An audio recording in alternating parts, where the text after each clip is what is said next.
प्रियंका शंखनाथ प्रस्तुत सल्ला डॉक्टर इस कार्यक्रम में आपका स्वागत है।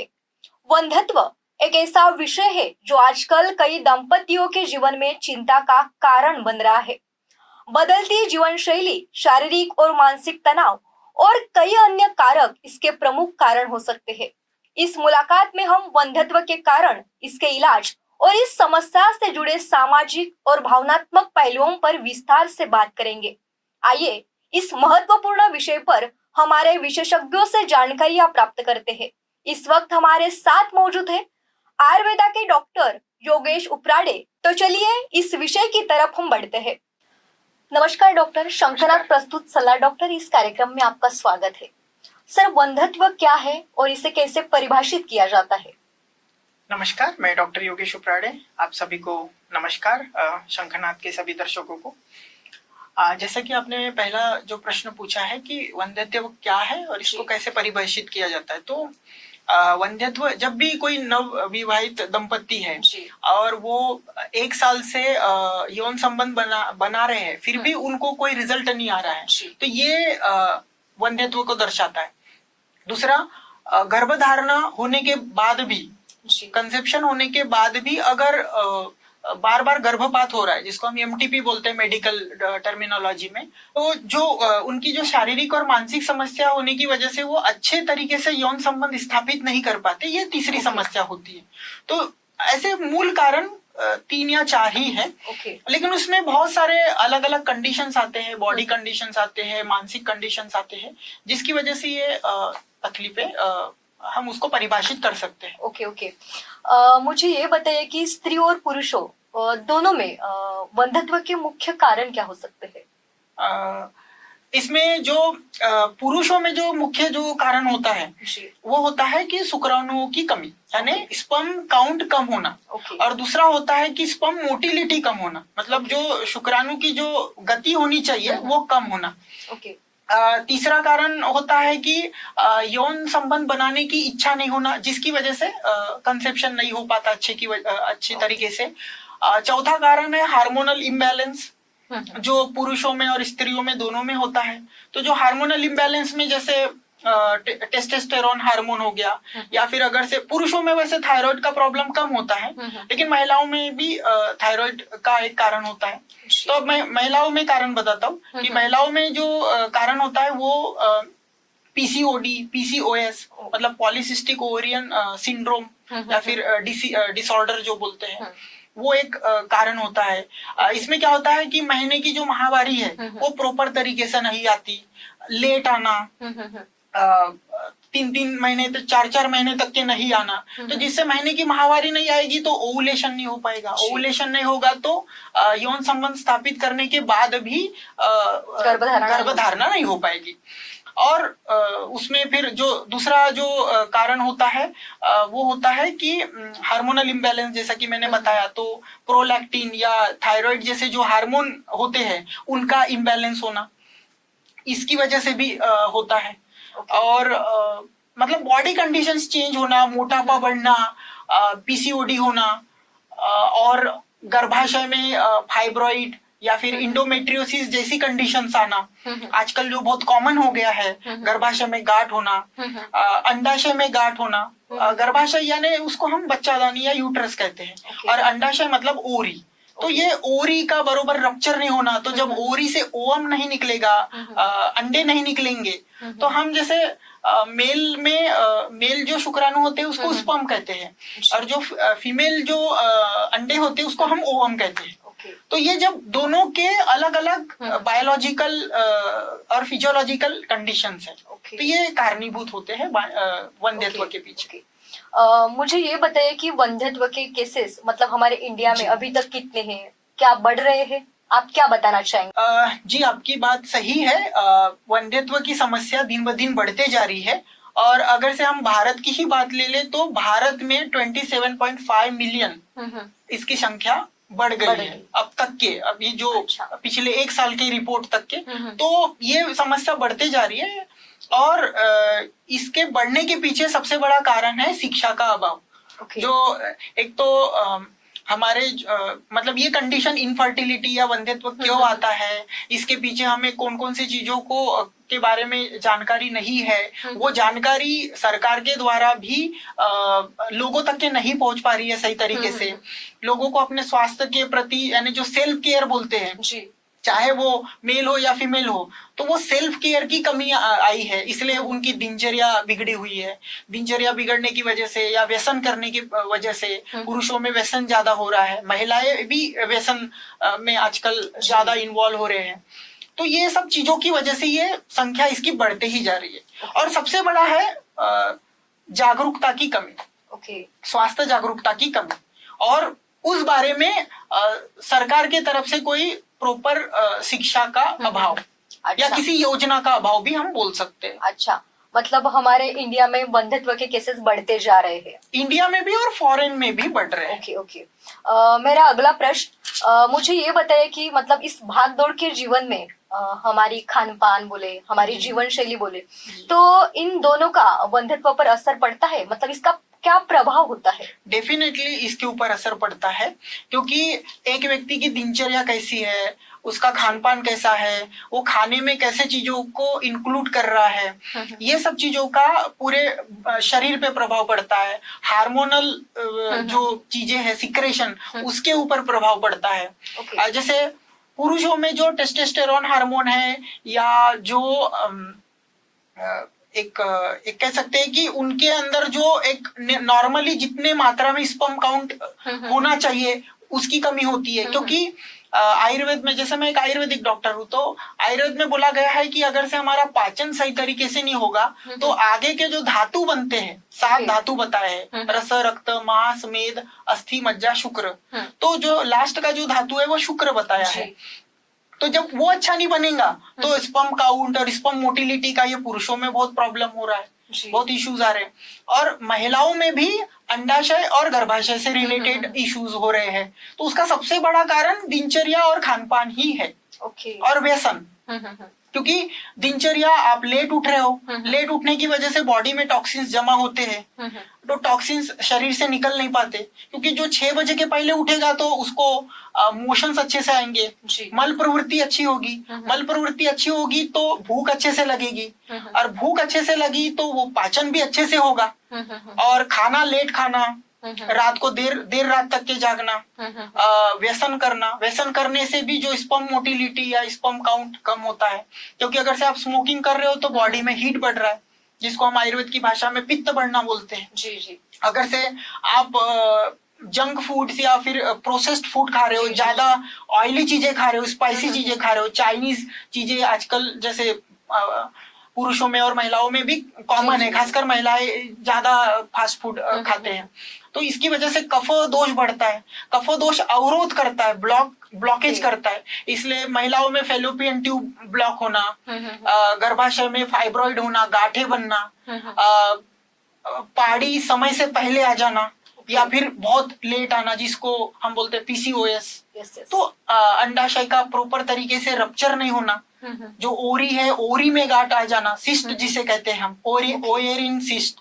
अगर से गर्भाशय में गांठ आया तो हम उसको फाइब्रॉइड कहते हैं। फेलोपियन ट्यूब जो होता है, जहां से अंडाशय से सिक्रेशन होकर जब वो फेलोपियन ट्यूब के द्वारा गर्भाशय में आता है और जहां पे फर्टिलाइजेशन होता है, तो वो जब आएगा ही नहीं, ओवम अंडा आएगा ही नहीं, तो शुक्राणु के साथ उसका फर्टिलाइजेशन नहीं हो पाएगा। तो फिर वो ब्लॉकेज, जो फेलोपियन ट्यूब ब्लॉकेज है, उसका इशू आ रहा है। तो ये मुख्य इसके पीछे मेन कारण है आपका खान पान, फास्ट फूड, जंक फूड और व्यसन। ओके। मतलब आजकल की जो पीढ़ी है, मतलब वो फास्ट फूड, जंक फूड के प्रभाव में जीने वाली है जी। तो इसका असर इस पर पड़ता है। मेरा अगला प्रश्न, क्या आयु का हमारे प्रजनन क्षमता पर असर पड़ता है, खासतौर पर महिलाओं के लिए? आप क्या कहना चाहेंगे? जी, आयु का असर पड़ता है, क्योंकि जैसे जैसे आपकी उम्र बढ़ते जाती है वैसे वैसे आपके शरीर के धातुएं भी कमजोर होते जाते हैं।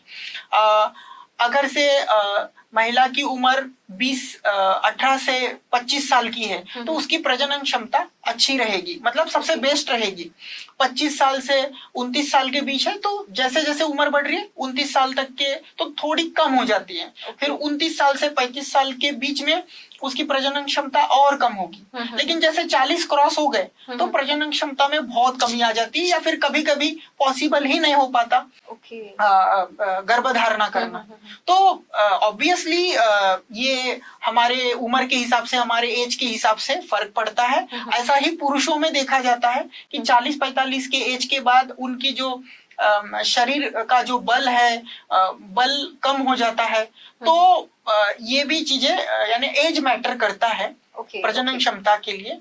इसलिए बोलते हैं कि जल्दी शादी भी करना चाहिए ताकि प्रजनन क्षमता जब अच्छी रहे तब गर्भधारणा अच्छी हो सके। तो लेट शादी करना, लेट विवाह बंधन में बंधना, ये भी एक उसके पीछे, वंध्यत्व के पीछे कारण हो सकता है। मतलब आयु महत्व रखती है। जी, महत्व करती है। मेरा अगला प्रश्न कि वंध्यत्व का इलाज किस प्रकार किया जाता है और इसका आयुर्वेदा में किस तरह की उसकी चिकित्सा होती है, आप क्या कहना चाहेंगे? जी, देखिए, वंध्यत्व में सबसे पहले तो मैं पुरुषों की बात करूंगा कि पुरुषों में जैसे हमने कारण की बात की है कि शुक्राणुओं की कमी, स्पर्म काउंट कम होना, फिर शुक्राणु की गति में कमी, मतलब स्पर्म मोटिलिटी कम होना, मतलब जो उसका स्पीड होना चाहिए वो कम होता है। तो इसके लिए अलग अलग टेस्ट होते हैं, जैसे सीमेन एनालिसिस, टेस्टिकुलर बायोप्सी, ये अलग अलग टेस्ट होते हैं। अब जब हम ये चीजों का विचार करते हैं, हार्मोनल इम्बैलेंस हुआ है, टेस्टोस्टेरोन की कमी हुई है, तो हमें फिर उसे ठीक करना होता है। पुरुषों में हार्मोनल इम्बैलेंस हुआ तो उसको अगर से हम मेडिसिन से ठीक कर सकते तो मेडिसिन से ठीक करेंगे। वैसे ही महिलाओं में जैसे मैंने बोला कि अगर से गर्भधारणा करना है तो सबसे पहले उनके गर्भाशय में या उनके जो पूरे फीमेल रिप्रोडक्टिव सिस्टम में कोई प्रॉब्लम है तो उसे ठीक करना होगा। तो महिलाओं में ज्यादा चीजें हमें दिखती है, ज्यादा उसमें कारण होते हैं कि अंडाशय रप्चर नहीं हो रहा है या अंडाशय में कमी होना, अंडाशय की मात्रा जो है उसका काउंट है, ओवम काउंट वो कम होना, फेलोपियन ट्यूब ब्लॉक होना, अगर से गर्भाशय में फाइब्रॉइड बन रहा है तो उसको हमें पहले शल्य चिकित्सा से यानी सर्जरी करके उस फाइब्रॉइड को निकालना पड़ेगा, गर्भाशय को क्लीन करना पड़ेगा। फेलोपियन ट्यूब ब्लॉक है तो उसके लिए HSG होता है, हिस्टो साल्पिंजियोग्राफी टेस्ट, तो वो पता चलता है कि वो कितना ब्लॉक है, तो उसकी चिकित्सा होती है, उसकी सर्जरी होती है। उसके बाद अगर से कहीं PCOD है, PCOS है, पॉलीसिस्टिक ओवरियन सिंड्रोम, तो उसे हमें दवाइयों के द्वारा या फिर हार्मोनल ट्रीटमेंट के द्वारा उस हार्मोनल इम्बैलेंस को हमें ठीक करना होता है। तो ये सब ठीक होने के बाद फिर कंसेप्शन हो पाएगा और चीजें ठीक हो पाएगी। तो इसका फिर आगे का अगर से जब ये भी ठीक करने के बाद सॉल्यूशन नहीं निकल रहा है तो फिर मॉडर्न साइंस में अलग अलग चिकित्सा बताई है, अलग अलग टेक्निक्स बताई है, जिसमें IVF फेमस है, इन विट्रो फर्टिलाइजेशन, जिसमें शुक्राणु और अंडे को लेकर लेबोरेटरी में फर्टिलाइज किया जाता है और उसको फिर गर्भाशय में ये किया जाता है, स्थापित किया जाता है। उसके बाद IUI, इंट्रा यूटेराइन इंसेमिनेशन, जिसमें शुक्राणु को डायरेक्टली गर्भाशय में डाला जाता है। जैसे किसी में स्पर्म मोटिलिटी कम है तो फिर उसे डायरेक्टली गर्भाशय में डाला जाता है। अच्छा। उसके बाद जैसे सरोगसी एक ऑप्शन होता है कि सरोगसी में हम उसमें क्या होता है कि किसी दूसरे के यूट्रस में गर्भधारणा किया जाता है। ये तो हमने इसका उदाहरण मिमी मूवी में ही देखा है सबने। जी, तो सरोगसी एक आजकल ऑप्शन है, मतलब IVF नहीं हो पा रहा है तो IUI कर सकते हैं, उसके बाद सरोगसी है, या फिर ये सब चीजों से भी पॉसिबल नहीं है तो आपको एडॉप्ट करना पड़ेगा, चाइल्ड एडॉप्शन है, कोई सर्जरी का, जैसे मैंने बताया कि सर्जरी करके वो प्रॉब्लम को निकाल देना, तो फिर गर्भधारणा होने के पूरे चांसेस रहते हैं। अब बात आती है आयुर्वेद में हम क्या करते हैं। तो आयुर्वेद में हम मेडिसिनल जो आयुर्वेदिक ट्रीटमेंट में जो मेडिसिन वाला पार्ट है वो भी करते हैं कि जैसे अगर से किसी को PCOD है, PCOS है, तो उसके सबसे पहले पाड़ी को ठीक करने के लिए आयुर्वेद में बहुत अच्छी अच्छी दवाइयां बताई है, वो उपयोग करना। और पंचकर्म का उपयोग करना, तान तनाव जो है, स्ट्रेस लेवल, उसके लिए काउंसलिंग करना, हस्बैंड वाइफ दोनों की काउंसलिंग की जाती है। और पंचकर्म थेरेपी इसमें बहुत बढ़िया रोल करता है। अच्छा। और पंचकर्म में जैसे नस्य हो गया, वमन, विरेचन, बस्ती, रक्तमोक्षण, ये सभी पंचकर्म के पार्ट हैं। तो इससे हम शरीर की सफाई करते हैं, शरीर का जो टॉक्सिन्स है उसको बाहर निकालते हैं।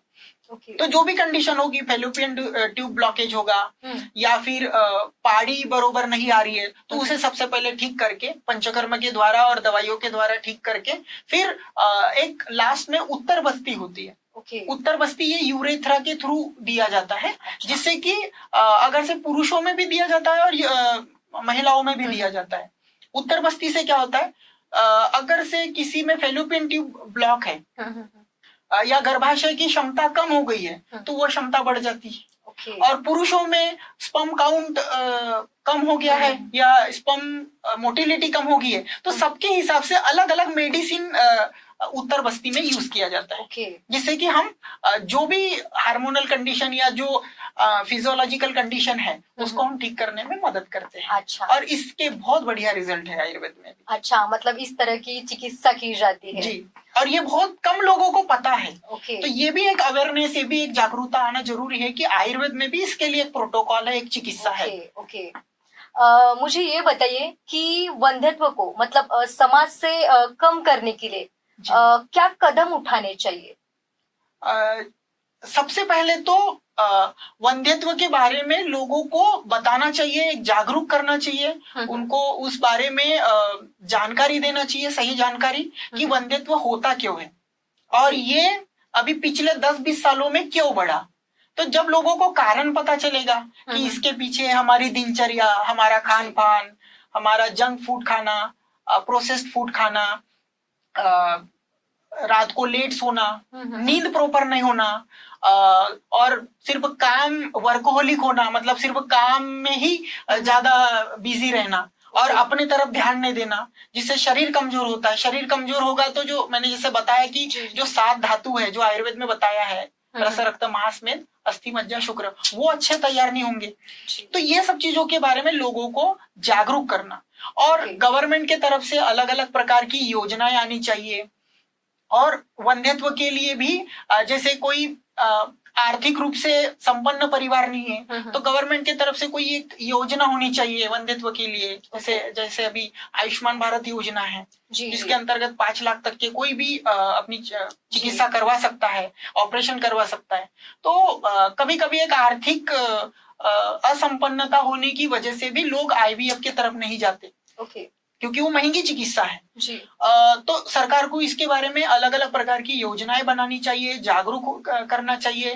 जो धार्मिक जो संगठन है जो अपने अपने, तो उन लोगों को इसके बारे में समाज में बात करना चाहिए, इसके ऊपर खुली चर्चा होनी चाहिए कि वंध्यत्व क्या होता है। उसमें जो 18 साल से ऊपर के लोग हैं, जो नव दंपति है या जो शादी के बंधन में बंधने वाले हैं, तो उन लोगों को इस बारे में जागरूक करना चाहिए कि ये चीज क्यों हो रही है और आपको अपने तरफ ध्यान देना चाहिए, स्वास्थ्य के प्रति अवेयरनेस होना चाहिए।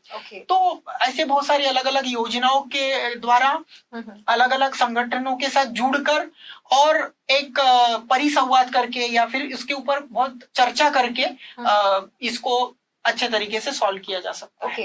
आपने प्राकृतिक चिकित्सा, उसके बाद इलाज के बारे में भी बताया, तो मुझे ये बताया कि इंडिया में वंध्यत्व के इलाज के लिए मतलब किसी खास वर्ग के लिए है सुलभ और मतलब फायदेशीर, या फिर मतलब हम जैसे बोलेंगे कि गरीबों के लिए भी फायदेशीर होगा, तो आप क्या कहना चाहेंगे इस पर? जो मॉडर्न साइंस का जो ट्रीटमेंट होता है जिसमें आईवीएफ, आईयूआई, ये जो ट्रीटमेंट जो प्रोटोकॉल होता है ये थोड़ा महंगा होता है। तो कई बार लोग इकोनॉमी उनका अच्छा नहीं होने की वजह से, फाइनेंशियल क्राइसिस होने की वजह से वो उधर नहीं जा पाते। और इसमें मुझे नहीं पता कि सरकार की तरफ से कोई योजना है या इस बारे में, लेकिन मुझे ऐसा लगता है कि इसके बारे में योजना रहेगी तो वो भी ये स्टेप ले सकते हैं। और मैं आयुर्वेद का डॉक्टर हूं तो आयुर्वेद उसके लिए बहुत अच्छा ऑप्शन है, ये मैं बोल सकता हूँ।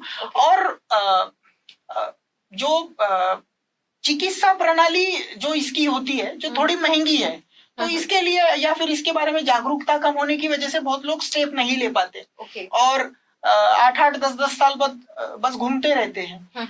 तो उनका समय भी जाता है और उनका उस विषय में फिर तान तनाव भी बढ़ते जाता है। उनके शारीरिक तौर पे या फिर उनके संबंधों में खटास आता है, डिवोर्स हो जाता है कई बार, जो नाते संबंध में बिगाड़ आने की वजह से हस्बैंड वाइफ में, और मानसिक तनाव भी बिगड़ जाता है। मानसिक तनाव भी, और इसकी वजह से पूरा फैमिली डिस्टर्ब हो जाता है। तो इसके लिए मैं यही कहूंगा कि चाहे वो परिवार कोई गरीब हो या कोई अमीर हो, इसके बारे में सबसे पहले तो जागरूकता चाहिए और सरकार को भी इसके लिए योजनाओं के द्वारा अलग अलग इनिशिएटिव लेना चाहिए। ओके सर, क्या आप इस वंध्यत्व के इलाज में मतलब किसी बड़े तकनीक भविष्य में क्या इस पर आप उम्मीद रखते हैं, बड़े तकनीक की? जी बिल्कुल। इसमें जैसे हम आईवीएफ की बात करते हैं, आईयूआई की बात करते हैं, सरोगेसी की बात करते हैं, तो इसमें अभी आगे स्टेम सेल थेरेपी है, अलग अलग चीजें हैं जो जिसके ऊपर रिसर्च शुरू है कि ये क्यों होता है या फिर इसके क्या कारण हैं, उनके ऊपर काम किया जाए और नई तक आर्टिफिशियल इंटेलिजेंस का उपयोग हो सकता है डेफिनेटली। तो स्टेम सेल थेरेपी हो गया, आर्टिफिशियल इंटेलिजेंस हो गया, और ये जो थेरेपी ऑलरेडी चल रही है आईवीएफ जैसे, तो इससे बहुत लोगों को फायदा हुआ है। तो इसका भी उपयोग करना चाहिए। और मैं एक आयुर्वेद डॉक्टर हूं, तो मैं तो यही बोलूंगा कि इसमें आयुर्वेद चिकित्सा को भी समझना चाहिए कि आयुर्वेद चिकित्सा से भी अच्छे से होता है और उसका भी उपयोग करना चाहिए। तो पॉसिबिलिटीज बहुत है, लेकिन वही है कि जागरूकता की कमी है और डॉक्टर लोगों को भी इसके लिए इनिशिएटिव लेना चाहिए ताकि लोगों तक के हम पहुंच सके कि ये भी चिकित्सा है। इस कार्यक्रम के माध्यम से हमारे दर्शकों को आप क्या बताना चाहेंगे? वंध्यत्व एक बड़ी समस्या बन रही है और अगर आप इसका सही तरीके से इलाज नहीं करते या इसके बारे में आपको जानकारी नहीं रहती, तो फिर आपका जो स्ट्रेस लेवल है, तान तनाव बढ़ते जाता है और इससे आपका परिवार का माहौल भी खराब होता है, रिश्तों में भी खटास आने लगती है। इसलिए इसके लिए मैं यही कहूंगा कि आप अपना दिनचर्या अच्छा रखिए, जागरूक रहिए, वंध्यत्व क्यों होता है इसके पीछे के सही कारण को जानिए। अगर से आप व्यसन कर रहे हो, चाहे आप महिला हो या पुरुष हो, व्यसन को बंद कीजिए, अच्छी नींद लीजिए, हरी सब्जियां खाइए, फॉलिक एसिड, आयरन का अच्छे से सेवन कीजिए, जिंक का सेवन कीजिए, जो पौष्टिक जो आहार होता है जिससे आपके शरीर का अच्छा पोषण हो, धातु का अच्छा पोषण हो, अच्छे शुक्राणु और अंडे बने, ऐसे पदार्थों को अपने आहार में समावेश कीजिए और दिनचर्या के ऊपर विशेष ध्यान दीजिए। योग करिए, प्राणायाम करिए, अपने मन को प्रसन्न रखिए, रिश्तों में प्रसन्नता लाइए, रिश्तों को अच्छा रखिए, तो जिससे कि आपके बॉडी में अच्छे सिक्रेशन होने लगेंगे, हार्मोनल इम्बैलेंस दूर होगा और आपका ये वंध्यत्व दूर होने में मदद मिलेगी। धन्यवाद। सर, वंध्यत्व इस विषय पर आपने बड़ी अच्छी जानकारी दी है। शंखनाथ प्रस्तुत सलाह डॉक्टर इस कार्यक्रम में आया, आपका बहुत बहुत आभार। धन्यवाद। आज के लिए बस इतना ही, फिर मिलेंगे एक नए विषय के साथ। नमस्कार।